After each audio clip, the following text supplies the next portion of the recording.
Selamat pagi semuanya. Bertemu lagi pada saya. Hari ini kita akan membahas tentang struktur teks laporan hasil observasi. Di dalam struktur teks laporan hasil observasi terdapat 3 struktur utama yang membangun teks laporan hasil observasi agar menjadi teks yang bermanfaat. Ya. Yang pertama, pernyataan umum. Pernyataan umum itu adalah pernyataan di mana pernyataan tersebut mengenai subjek yang dilaporkan ataupun pernyataan umum mengandung informasi umum. Bisa dia menjelaskan tentang nama latinnya, kelas, asal-usul, informasi tambahan tentang hal-hal yang ingin dilaporkan di dalam teks tersebut. Lalu yang kedua, deskripsi bagian.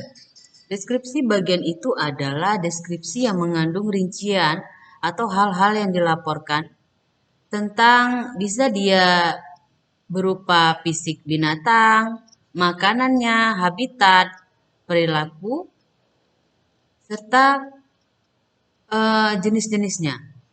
Ada juga tumbuhan ya, bisa berupa ciri fisik akarnya, bunganya, buah, ataupun perincian bagian yang lainnya.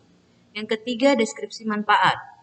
Deskripsi manfaat itu adalah deskripsi yang menjelaskan tentang objek ataupun bagian yang ingin kita jelaskan dari berbagai segi, yaitu bisa dari manfaatnya apa, manfaat dari objeknya itu apa, lalu sifat-sifat objek itu bagaimana, apakah di dalam judul teks itu memiliki manfaat, ya.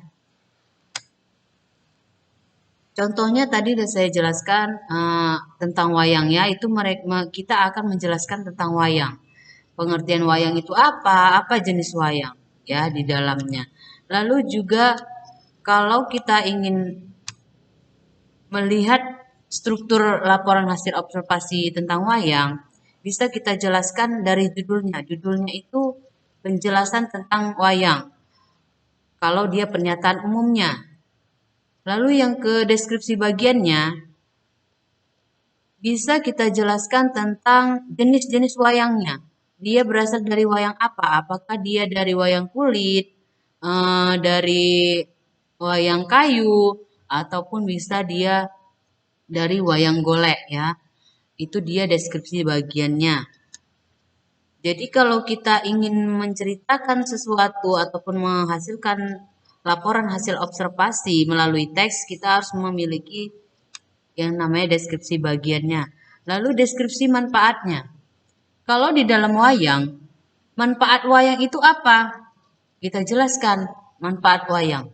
Contohnya, wayang itu bermanfaat sebagai media pendidikan karena isinya banyak memberikan ajaran kehidupan ya bagi manusia. Apalagi pada era modern ini, wayang banyak digunakan sebagai media informasi.